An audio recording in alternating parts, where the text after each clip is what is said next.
목으로 함께 마태복음 19장 후반부터 20장 초반까지 나오는 예수 그리스도의 비유를 함께 나누고자 합니다. 우리 미디어 팀 청년들이 열심히 헌신을 하고 있습니다. 저 모습이 참 아름다워서 저에게 큰 기쁨이 되고 있습니다. 우리 청년들을 위해서 기도해 주시기를 바랍니다. 이번 주에 청년을 이제 만나러 가는데 라디오를 이제 듣다가 클래식이 나오게 되었습니다. 듣는데 어떤 음악가가 그 음악에 대해서 이제 설명하는데 재미가 있어요. 첼리스트인데 이제 제가 아내한테 다 적어봐라. 저거 어디 거고 누군지 정확히 그래서 옆에서 막 적어서 저한테 주어서 제가 이렇게 다 정리를 했는데. 이 르네상스 시대에 이제 바로크 파가 있었다고 합니다. 제가 학창 시절에 공부를 많이 안 해가지고 막 알아보니까 이게 어쨌든 이런 파가 있습니다. 잘 아시죠? 유식한 분들은 잘 아실 거라고 생각합니다. 그러면서 이제 이분이 이제 첼리스트신데 여성분이에요. 왼쪽에 남성분은 이제 MC시고. 이제 이분이 이제 바흐 음악의 아버지라고 부르는 그분이 이제 이 바로크 시대의 후반기 18세기로 제가 알고 있는데 그때 등장하셔서 대부분의 클래식을 찬미가부터뿐만 아니라 많은 것을 영향을 준 인물인데 이 첼리스트 이분이 보니까 뭐 이런 분입니다. 어쨌든 열심히 연구를 하시는데 이분이 자기가 음악하는 것이 육아하는 것 같다라는 표현을 하더라고요. 제가 인상 깊었던 표현은 힘들다는 것이죠. 힘들다는 얘기를 하면서 이 바흐의 이 여성 첼리스트가 많은 영감을 받고 있어서 이 MC가 그런 말을 합니다. 그러면은 그 바흐는 우리 선생님에게 어떤 분입니까? 이런 질문을 해요. 제가 그것 때문에 이제 이 라디오를 듣게 됐거든요. 그 질문이 재밌어서. 그랬더니 이분이 중심을 잡아주는 사람이다. 나침반이다. 원동력이 이분이다. 이런 말을 이렇게 하더라고요. 그랬더니 이제 이 MC분이 짓궂게 그럼 그분이 아니면 중심을 못 잡습니까? 이렇게 물어보니까 그런 건 아닌데요. 이렇게 하면서 그 다음 표현이 제 마음에 확 와닿았는데 자신은 가족 다음으로 이 바흐라고 하는 사람을 많이 생각한다. 이 표현을 이렇게 하더라고요. 저희가 이 표현이 마음에 확 와닿았어요. 그 전에는 약간 그냥 누구나 할 수 있는 표현이었다면은 가족 다음으로 가장 많이 생각하기 때문에 그 사람의 삶의 중심이요, 나침반이요, 원동력이 될 수 있는 것이지요.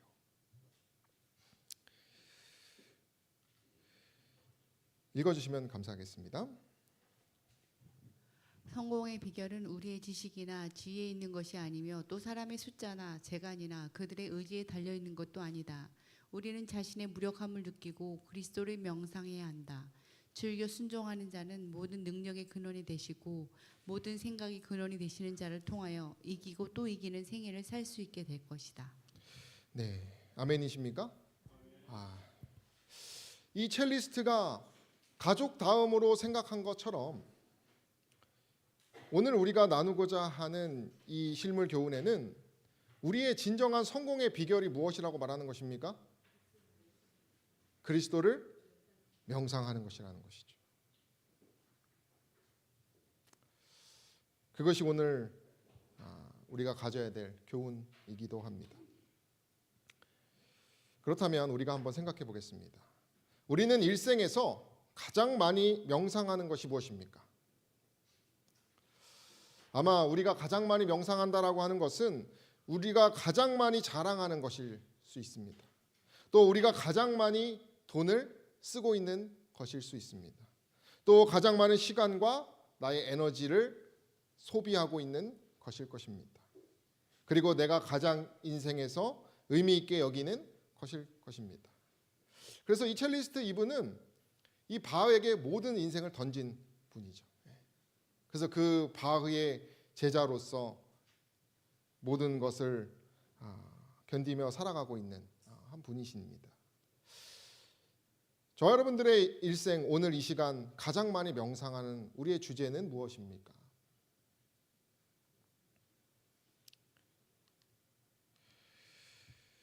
미국의 약 19,000명의 성인에게 리서치 센터라고 하는 이제 그런 사이트가 있어요. 거기 이제 여러 이제 조사들이 많은데, 무엇이 인생을 의미 있게 만드는가, 이렇게 쭉 선진국의 견해를 이렇게 쭉 뽑아낸 이제 결과가 있습니다.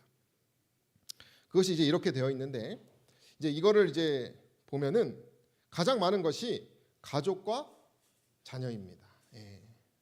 그리고 직업과 경력, 그것이 25% 정도, 2등이고요. 그 다음은 이제 뭐 비슷비슷한 게 물질적 안녕, 경제적인 것이죠. 그 다음 친구와 공동체, 신체적, 정신적인 건강. 아마 이 5번 안에 우리의 모든 것들이 다 포함되어 있을 수도 있습니다. 그리고 저 밑에 14위, 거기에 뭐가 있습니까? 영성, 신앙, 종교가 있는 것을 제가 보게 되었습니다. 다시 말하면 예수 그리스도가 2%일 수도 있다라고 하는 슬픈 결과일 수도 있다는 것이지요. 저는 오늘 이 말씀을 통하여 저와 여러분들의 마음이 어디를 향해 있는지를 점검해 보는 시간이 되기를 소망합니다. 오늘 이 2%밖에 되지 않은 아주 희소한 가치를 추구하고 있는 한 사람이 등장합니다. 그건 베드로였습니다. 오늘 주요 비유 장면 직전에 베드로가 이런 이야기를 합니다. 읽어주시면 감사하겠습니다. 이에 베드로가 대답하여 가로되 보소서 우리가 모든 것을 버리고 주를 쫓아싸우니 그런즉 우리가 무엇을 얻으리이까? 베드로가 지금 무슨 말을 합니까? 우리가 모든 것을 버리고. 여러분, 이 말을 하기 직전에 누가 있냐면 부자 청년 이야기가 있습니다. 저희가 지난 금요일에 나눴던 이 부자 청년은 근심하며 갔습니다. 뭐를 더 좋아했기 때문에요? 돈을. 근데 베드로는 달랐어요. 베드로는 정말 모든 것을 다 버리고 쫓은 사람입니다. 물론 베드로는 가진 게 별로 없었기 때문에 부자보다 더 쉬웠을 거라는 생각도 듭니다. 정말 많은 가지고 있는 사람들이 더 어렵죠. 그러나 그는 정말로 이렇게 말할 수 있을 정도로 모든 것을 버리고 주님 앞에 나간 제자였습니다. 아까 그 2%에 속하는 사람 중에서도 엘리트가 바로 베드로입니다. 그래서 예수께서 말하시기를, 얻는 것에 대해서 설명하시기를 12 보좌에 앉아서 심판하는 권세를 주고 영생을 상속받는 것을 예수께서 말하십니다. 베드로가 이 말 들었으니까 어떨까요? 기분이 좋았겠죠. 그래서 기분이 좋아서 이제 여기서 딱 이제 편안하게 잠을 자러 돌아가야 되는데 예수께서 갑자기 그러나 하면서 베드로에게 말하시기를, 먼저 된 자로서 나중되고 나중된 자로서 먼저 될 자가 많으니라.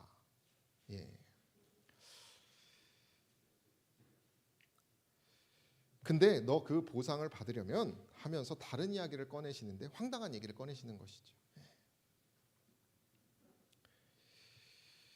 이것은 이 이전의 부자 청년을 통해서 믿음이 무엇인지를 알았다면 앞으로 그 믿음을 어떻게 가져야 하는지에 대해서, 그것을 어떻게 유지하며 살아가는지에 대해서 예수께서 말하시기 위한 심화 과정의 표현입니다. 엘리트들을 위한 이야기요, 또 예수 그리스도를 구하고자 하는 평범한 사람들을 위한 이야기이기도 합니다. 그러면서 하시는 말씀이 마태복음 20장 1절에 천국은 마치 품꾼을 얻어 포도원에 들여보내려고 이른 아침에 나간 집주인과 같으니 라고 하면서 우리가 잘 아는 포도원의 비유를 꺼내십니다. 우리가 잘 알듯이 이 포도원의 비유에서 인력사무소가 있는 것처럼 이 포도원 주인이 포도원에 일을 시키기 위하여 사람들이 많은 곳으로 새벽같이 나갑니다. 그래서 이제 한 데나리온의 품삯을 정하고 이제 사람들을 데리러 갑니다. 근데 새벽에도 오고요. 제3시에도 오고요. 6시, 9시, 제11시. 이 제11시는 오늘날로 치면 5시입니다. 오후 5시. 예. 당시는 먹고 사는 것이 아주 중요했습니다. 그래서 매일 일용할 양식에 대해서 고심하는 사람들이 등장하는 것입니다. 매일 하루의 품삯을 받아야 살 수 있는 사람들이 이 비유의 주인공들 중에 하나입니다. 보면은 갈 때마다 사람들이 있잖아요. 그죠? 그만큼 이 먹고 사는 것에 대해서 간절한 사람들이었다는 것이죠.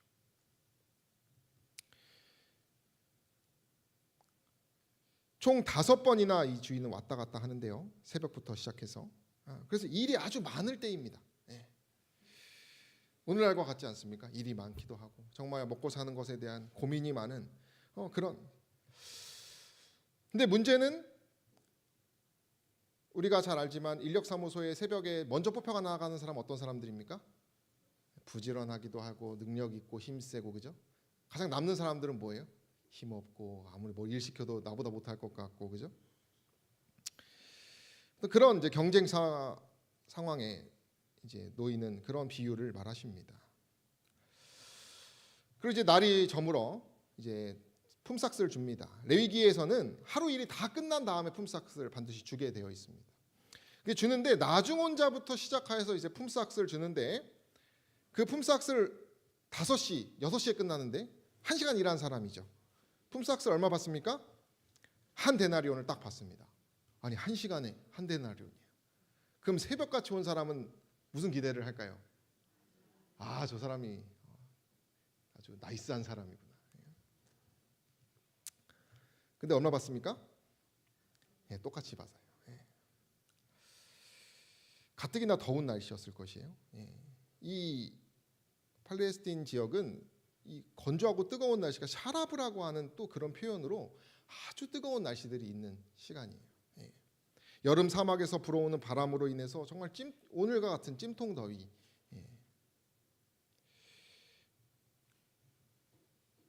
저희 종일 수고와 더위를 견딘 이런 표현이 이렇게 나온단 말이죠. 여기 12절에 보면. 그러니까 그만큼 힘든 날씨였는데 지칠 대로 지친 사람들이 품삯을 똑같이 받으니까 뭐가 화가 나는 것이죠.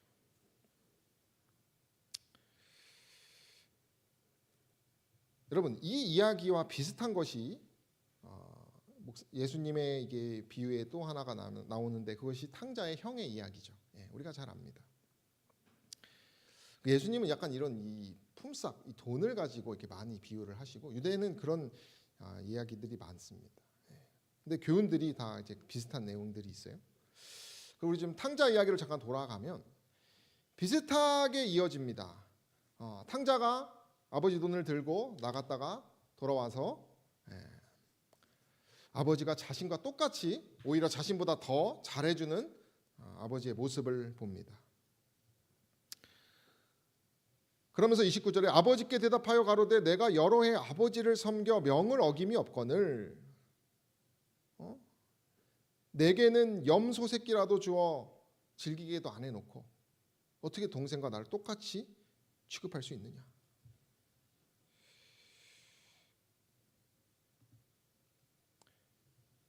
영감의 글은 동생이 아버지의 유산을 나누어 받게 된다면 억울하다고 생각을 했어요. 이 억울한 감정이 똑같이 오늘 우리가 보고 있는 이 비유에서도 나중은 이 사람들은 1시간만 일하였거늘 우리와 같게 했다 라고 같은 감정을 가집니다. 예수님이 왜 이런 얘기를 하셨을까? 그러면서 이 원망을 늘어놓는 품꾼들에게 포도원 주인이 이렇게 얘기합니다. 읽어주시면 감사하겠습니다. 내 것이나 가지고 가라. 나중 온 이 사람에게 너와 같이 주는 것이 내 뜻이니라. 내 것을 가지고 내 뜻대로 할 것이 아니냐? 내가 선함으로 내가 악하게 보느냐? 이와 같이 나중된 자로서 먼저 되고 먼저 된 자로서 나중되리라. 우리가 이 비유에서 보아야 할 것은 누구의 뜻이라는 것이에요? 이것이 이 주인의 뜻이라는 것이죠. 이 15절에 악하게 본다라고 하는 표현이 이 악한 눈, 이제 유대 사람들이 이 악한 눈에 대한 얘기를 한다고 합니다. 예. 그러니까 이 악한 눈이라고 하는 것은 이 유대 문헌에는 탐욕스럽고 인색한 사람을 표현해요. 다시 말하면 자기중심적인 사고방식을 가진 눈입니다.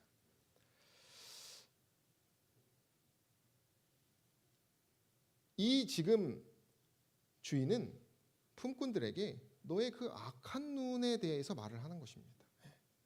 너가 지금 바라보고 판단하고 있는 그것이 선한 것이 아니라는 것이죠. 제가 볼 때는 이 비유의 포인트는 여기 같아요. 실무교훈에 보면 왜 예수님께서 이 비유를 굳이 베드로가 그렇게 하고 있는데 기분 나쁘게 하셨을까? 좋은 말로 그냥 끝나셨을 수도 있는데 영감의 글에 이런 표현이 있습니다. 제자들이 예수님의 사랑에 끌리어 그분을 따르게 되었지만 뭐라고요? 그 다음 뭐라고 나옵니까? 아직도 그들은 바리새인적 사상에서 완전히 벗어나지 못했다 이렇게 표현하고 있어요. 제자들은 합당한 보수를 생각했습니다. 내가 안식일을 지켰으니 내가 목숨을 걸고 신앙을 지켰으니 나는 좀 뭐하다? 나는 정말 이걸 위해서 다 포기했으니까 아까도 말했듯이 저는 다 버렸으니 저의 상급은 무엇입니까? 기대하는 것처럼 예수님은 달리는 말에 채찍질을 하듯이 그 제자들이 더 완전한 온전한 믿음에 있게 되기를 바라는 마음으로 이 비유를 하신 것이죠. 그리고 또 이 말을 들을 수 있는 마음의 상태였기 때문에 하셨으리라고 저는 생각합니다. 아마 베드로가 이 말을 해도 못 들었으니 이런 말도 안 하셨을 거라고 생각해요. 예수님은 제자들 때문에, 다시 말하면 교회 때문에 이 얘기를 하셨어요. 그들이 칭찬받아 마땅한 일을 하고는 있지만 예수님의 눈으로 보았을 때, 악한 눈이 아니라 예수 그리스도의 눈으로 보았을 때 뭔가 문제가 생기는, 폐단이 생길 것과 같은 그런 생각이 드셔서 이런 말을 하셨다는 것이죠. 사랑해서 하신 것이죠. 신앙적 엘리트에게, 신앙적 토박이에게, 신앙적 성골에게, 신앙적 지도자에게, 신앙적 첫째에게 그들이 칭찬받아 마땅하고 존경받아 마땅하지만 자칫 잘못하면 뭐 할 수 있으니까요? 가진 것을 다 잃을 수도 있는 위기에 놓일 수 있기 때문에 사랑하기 때문에 하신 말씀이라는 것이죠. 근데 지금 베드로가 이 눈이 뭔가 씌어가지고 그걸 보지 못하고 있는 것이죠. 우리가 계시록에 보면은 마지막 때의 라오디게아의 비유로 잘 알지만 부자라 부요하여 부족한 것이 없다 하나 눈먼 것을 알지 못해요. 그죠? 그래서 뭐 하라고 합니까? 안약을 사서 보게 하라고 하죠. 그러면서 뭐라고 말합니까? 내가 사랑하는 자를 책망하여 징계한다 이렇게 말을 해요. 나 정도면 됐지라고 하는 그 베드로의 마음이 자칫 잘못하면 그를 완전한 수령으로 넘어뜨릴 수 있기 때문에 사랑하는 마음으로 예수께서 그렇게 좀 기분 나쁘지만 그런 말을 하셨다는 것이죠. 먼저 된 자가 나중된다. 너 그러다가 나중될 수 있다. 이 부분에 대해서 영감의 글은 이렇게 구체적으로 잘 설명합니다. 읽어주시면 감사하겠습니다. 만일 저희가 자기들의 일을 사랑과 신뢰의 정신으로 했더라면 그들은 계속적으로 첫째가 되었을 것이다. 예수님이 원하시는 것은 무엇이에요? 그들이 그렇게 헌신하고 수고한 만큼 첫째가 계속 뭐 하기를 바라시는 거예요? 계속 첫째로서 일하기를 바라는 것이죠. 계속 그 모본의 모습으로 사람들을 이끄는 그 빛의 모습으로 선봉에 서기를 바라시는 마음으로 하셨다는 것이죠. 그러나 지금 베드로의 마음이 그러기에는 무언가 체력이 부족하기 때문에 예수께서 먼저 된 너가 나중 될 수 있다라고 이야기를 하셨다는 것입니다.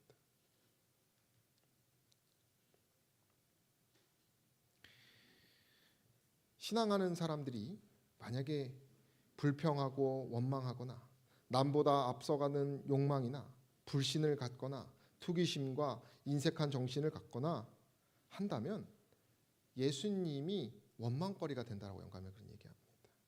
근데 저와 여러분들의 신앙 가운데 이런 일이 있습니까? 없습니까? 없는 분 계십니까? 아마 우리 중에 이 부분에 대해서 한 번도 안 했다라고 말할 수 있는 사람은 없을 것이에요. 근데 예수님께서는 그러한 정신이 때때로 자연스러운 일일 수도 있지만 예수님이 걱정되셨던 것은 그들이 자칫 이런 일을 과소평가하다가 여기 말한 것처럼 심령과 하나님 사이에 아무런 교제가 없을 수 있다라고 하는 사실을 염두하신 것입니다. 저와 여러분들의 신앙이 만약에 위와 방금 말했던 이러한 악한 것으로 우리의 마음이 한 번이라도 노출되어 있다면 우리는 하나님과 교제할 수 없는 상태에 놓일 수도 있다라고 하는 것입니다. 뿐만 아니라 크신 일꾼이신 주님과의 협력에서 오는 기쁨을 맛보지 못할 수 있다라고 하는 것이죠. 결국 성령의 역사에 무감각하다는 것입니다. 여러분, 성령의 특징은 무엇이냐면 과정에 함께하는 것이 성령의 특징입니다. 쉽게 말해서 과정의 중요성을 잃어버린다는 거예요. 우리가 주님과의 협력에서 오는 기쁨을 누리려면 이 결과보다는 뭐가 더 중요합니까? 과정이 더 중요한 것입니다. 그 과정에서 내가 노심초사하면서도 하나님의 은혜를 감사하면서 하는 사람만이 불평과 원망이나 불신이나 투기심이나 인색한 정신을 버릴 수 있는 것이에요. 그렇지 않으면 아까 말했듯이 우리의 지식이나 지위에 있는 것이 아니며 또 사람의 숫자나 재간이나 의지를 의존하게 되어 있습니다. 이것은 세상의 능력이기 때문에 세상의 부분을 따라가게 되어 있습니다. 저와 여러분들이 성령의 눈으로 우리의 눈을 인치지 않으면 우리는 세상을 바라보게 되어 있어요. 그러면 결국 넘어지게 되어 있다는 것입니다. 이것이 베드로가 앞으로 겪어야 될 일이라는 것을 예수께서 아시고 그를 사랑으로 얘기하셨다는 것입니다.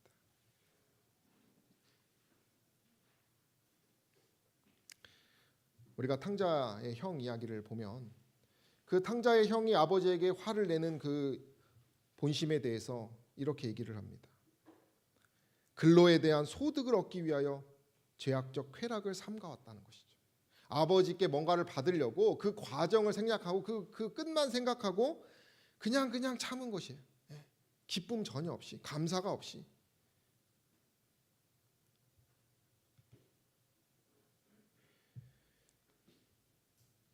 당시의 바리새인 서기관 역시도 하나님의 집의 아들들이라고 주장하지만 보수를 받을 생각으로, 다시 말하면 하나님에 대해서 잘못 바라보고 있어요. 저기가 보이기에는 하나님은 혹독하게 일을 시키는 주인과 같은 것입니다. 그러니까 하나님께서 우리에게 맡기신 의무가 뭐처럼 느껴집니까? 이거 나를 괴롭히는 것 같고 너무 이렇게 깝깝하게 나를 부담 주는 것만 같은, 그저 일을 시키려고 하는 분과 같이 하나님에 대해서 오해하고 있다라고 하는 것입니다. 뭐 하면요? 이 결과만 생각하고 있습니다. 일하라고, 희생하라고 하면 불평불만이 나오는 것입니다. 악한 것이 마음에 들어와서 그런 것입니다. 빨리 안약을 써야 하는 것입니다. 이 탕자의 형은 그 포도원 품꾼처럼 부친의 염려, 하나님의 뜻에 대해서는 별로 관심이 없었어요. 그저 자기의 보상만을 생각하고 참은 사람입니다. 아버지가 그 과정을 얼마나 귀하게 여기시는지, 아버지가 어떤 염려를 하고 계시는지에 대해서는 잠깐 내려놓는 사람이었다는 것이죠.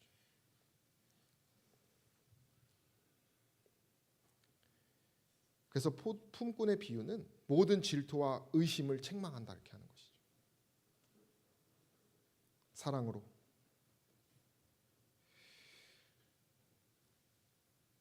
그럼 우리가 어떻게 해야 될까? 여기 보면 내 뜻이다. 우리는 결국 그래서 하나님의 뜻이 무엇인지를 더 생각해 봐야 하는 것입니다. 아까 전에 첼리스트가 가족 다음에 뭘 더 생각한다 그랬어요? 그 바흐라는 인물을 생각했다라고 말한 것처럼 우리는 우리의 눈을 어떻게 씻어야 될까라고 생각한다면 그분의 뜻에 대해서, 그분에 대해서 뭐 해야 됩니까? 우리는 더 많은 생각을 해야 합니다. 우리가 죄책감을 갖는 거거나 우리가 어떤 내가 죄인이라고 고백하는 것도 좋지만 그것만큼, 그것보다 더 배로 해야 될 것은 우리는 자비로우신, 인애로우신 우리의 아버지를 생각해야 한다는 것입니다. 우리 함께 읽어볼까요? 여호와의 말씀에 시작. 여호와의 말씀에 내 생각은 너희 생각과 다르며 내 길은 너희 길과 달라서 하늘이 땅보다 높음 같이 내 길은 너희 길보다 높으며 내 생각은 너희 생각보다 높으니라. 베드로가 기대하지 않은 전혀 다른 이야기를 한 것이 바로 하나님의 뜻입니다. 베드로는 그래서 그것을 유심히 생각했어야 되는 것이. 우리도 마찬가지죠. 우리의 생각은 하나님의 생각과 다를 수 있다는 생각으로 우리 항상 생각해야 되는 것입니다. 그런 열린 마음으로 우리가 이 실물교훈을 보면 이렇게 얘기를 합니다. 읽어주시면 감사하겠습니다. 아무리 작은 의무라 할지라도 자기 자신을 잊고 성심성의껏 할 때에는 그것이 이기심으로 손상을 입은 가장 큰 일보다 더 하나님께 기쁨이 된다. 그분은 우리가 얼마나 그리스도의 정신을 품고 있으며 우리의 일이 얼마나 그리스도의 모습을 나타내는지를 주목하신다. 그분은 우리가 성취한 일의 분량보다도 우리가 일하는 동안 가졌던 사랑과 성실성을 더욱 귀히 보신다. 이것이 바로 우리가 하나님의 그 뜻을 알 수 있는 비결이에요. 자신을 잊는 것, 작은 의무라 할지라도 성심성의를 다하는 것. 그리고 여기 빨간 부분처럼 우리가 일하는 동안 가졌던, 이거 무엇이에요? 우리가 일을 하면서 그 과정에 있어서 사랑과 성실성을 유지하고 그것을 감사하는 것을 더 귀하게 보신다는 것입니다. 우리가 인간관계의 큰 특징 중에 제가 참 좋아하는 표현은 뭐냐면, 원래 있던 사람에게 잘하려고 하지 말고 지금 내 앞에 있는 사람에게 잘하라. 전 그 표현을 제일 좋아합니다. 마찬가지인 것 같아요. 어떤 계산하지 말고 그저 내가 오늘 하루 일하는 동안, 살아가는 동안 뭐 하는 것이에요? 그 매일 쳇바퀴처럼 굴러가는 똑같은 일이라 할지라도 사랑과 성실을 다해서 하려고 하는 자세. 그것을 우리가 찾아내는 그러한 마음가짐이 작은 의무에서라도 그렇게 한다면, 예를 들면 제가 예전에 한 전도사가 하는 말을 참 인상 깊게 들었는데, 자기는 이 운전하는 것이 하나님의 일이라고 생각한다. 그거 얼마나 아름다운 표현입니까? 우리가 그러한 그리스도의 정신, 그리스도의 모습을 유지하고 그것을 찾고 그거를 유지하기 위하여 그리스도를 부르짖는 그러한 것이 우리가 악한 눈을 씻을 수 있는 비결이라고 하는 사실입니다. 이거는 세상의 정신과는 다른 것이에요.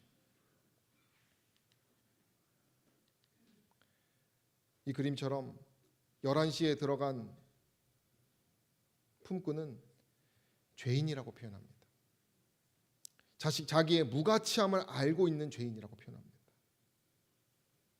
이 5시에 온 사람은 사실은 아무도 찾지 않던 사람들입니다. 그러나 이 포도원 주인이 찾아왔어요.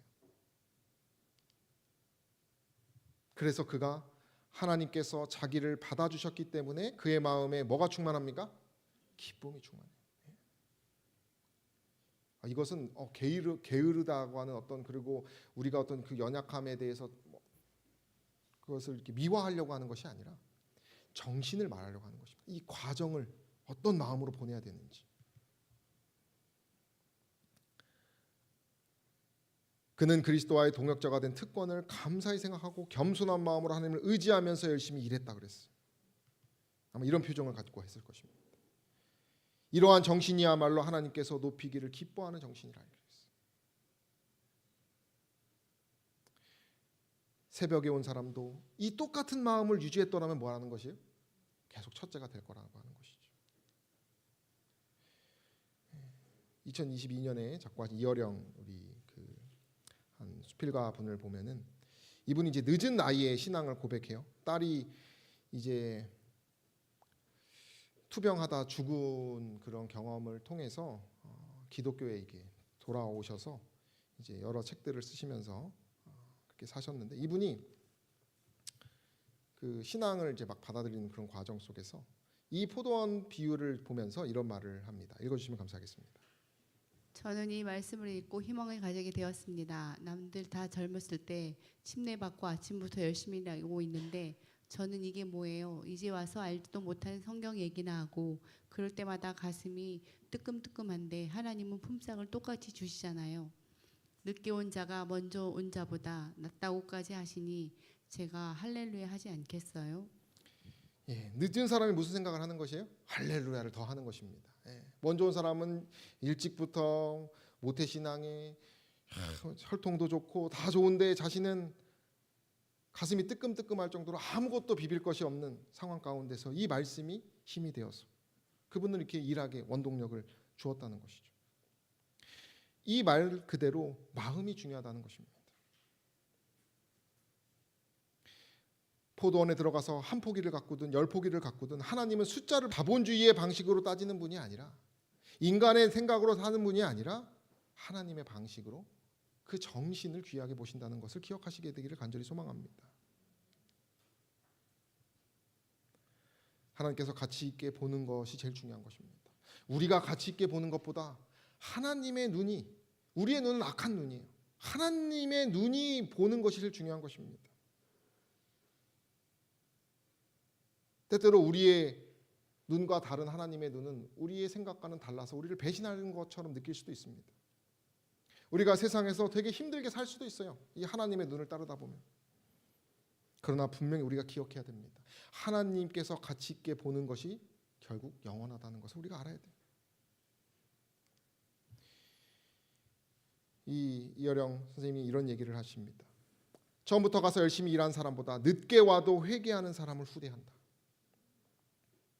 그래서 이런 얘기를, 돌아온 탕자는 알게 됩니다. 이분이 탕자의 마음을 아셨나 봐요. 뒤늦게 그 신앙을 경험하면서 아버지가 얼마나 한결같이 내 편이셨는지. 아버지는 뭐 하시는 분이에요? 한결같은 분입니다. 그러니까 그분을 따르고 믿느라고 공언하고 그분의 제자라고 말하는 사람들은 똑같이 뭐 해야 됩니까? 한결같아야 돼요. 억울할 수도 있습니다. 아, 기왕 그럴 거면 나도 그냥 늦게 할 거 다 하고 인생 경험할 거 다 하고 왔으면 얼마나 좋을까. 근데 그렇지 않죠. 화인 여사는 그 죄들이 나중에 프레임으로 다 우리를 힘들게 한다 그랬어요. 결국 우리가 지금이 가장 좋은 타이밍이라는 것이죠. 하나님께서 필요한 것은 생산성이 아니라 진심성이라 이렇게 표현합니다.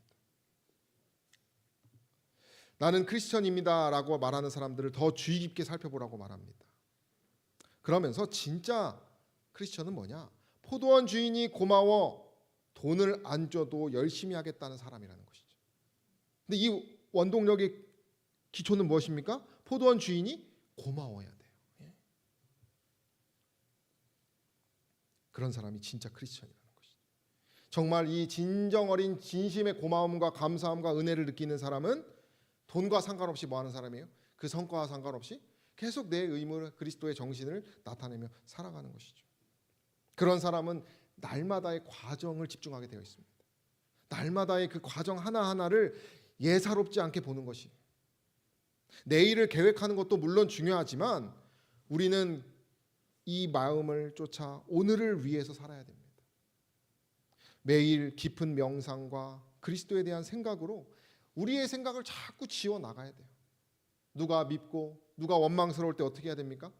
하나님의 생각으로 자꾸 채워야 돼요. 가시가 아니라 꽃을 보는 마음으로 우리가 내일도 완벽하고 어제도 완벽하고 오늘도 완벽하려고 하면 될 수가 없습니다. 그런 생각을 다 버리고 그저 오늘 하나님께서 주어진 과정에 집중한다면은 우리의 신앙이 뭐하다는 것이에요? 기쁨으로 이렇게 첫째가 된다면 계속 첫째가 될 수 있다라고 하는 것이죠. 아까 전에 그 2%만 이제 예수님 신앙을 말한다고 했는데요.